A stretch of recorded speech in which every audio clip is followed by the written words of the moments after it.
하나님께 집중하는 시간, 하루의 시작을 하나님과 함께 3월 11일 화요일 물결 어웨이크닝 말씀입니다. 시편 119편 1절에서 6절입니다. 그 행실이 온전하고 주님의 법대로 사는 사람은 복이 있다. 주님의 증거를 지키며 온 마음을 기울여서 주님을 찾는 사람은 복이 있다. 진실로 이런 사람들은 불의를 행하지 않고 주님께서 가르치신 길을 따라 사는 사람이다. 주님께서는 우리에게 주님의 법도를 주시고 성실하게 지키라고 명령하셨습니다. 내가 주님의 율례들을 성실하게 지킬 수 있도록 내 길을 탄탄하게 하셔서 흔들리는 일이 없게 해 주십시오. 내가 주님의 모든 계명들을 낱낱이 마음에 새기면 내가 부끄러움을 당할 일이 없을 것입니다. 오늘 시편 119편은 신구약을 통틀어서 가장 긴 장입니다. 한 장이 총 176절까지 있습니다. 그러면 시편 119편은 이렇게 길게 우리에게 무엇을 말하고자 하는 것일까? 그것은 바로 하나님의 말씀에 대해서, 말씀이 무엇인가, 그리고 말씀이 왜 중요한 것인지를 말씀하고 있습니다. 오늘 말씀 1절, 2절입니다. 그 행실이 온전하고 주님의 법대로 사는 사람은 복이 있다.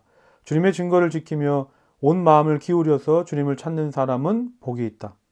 왜 말씀이 중요합니까? 말씀이 복이기 때문입니다.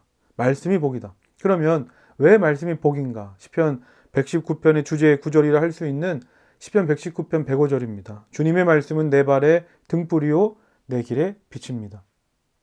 왜 우리가 하나님의 말씀을 봐야 하고 그 말씀이 왜 복이 되는가? 이 말씀 그대로입니다.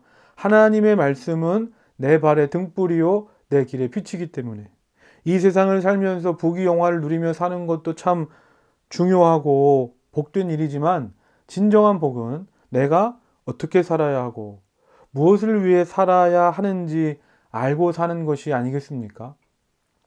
3절입니다. 진실로 이런 사람들은 불의를 행하지 않고 주님께서 가르치신 길을 따라 사는 사람이다.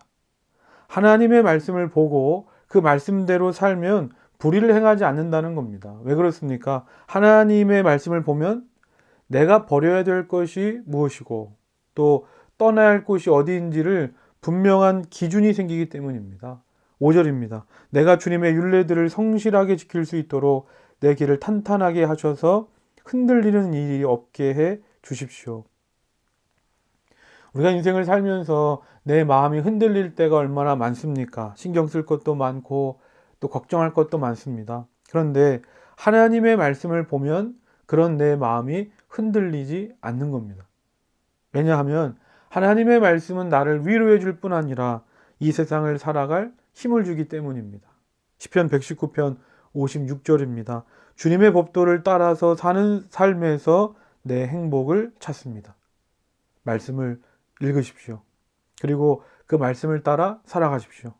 말씀에 진정한 행복이 있는 줄로 믿습니다. 다 같이 묵상하고 기도합시다. 하나님의 말씀에 행복이 있습니다. 하나님의 말씀에 내 발의 등불이요 내 길의 빛인 줄 믿습니다. 말씀을 통해 불의를 이기며 내 마음을 지키게 하옵소서.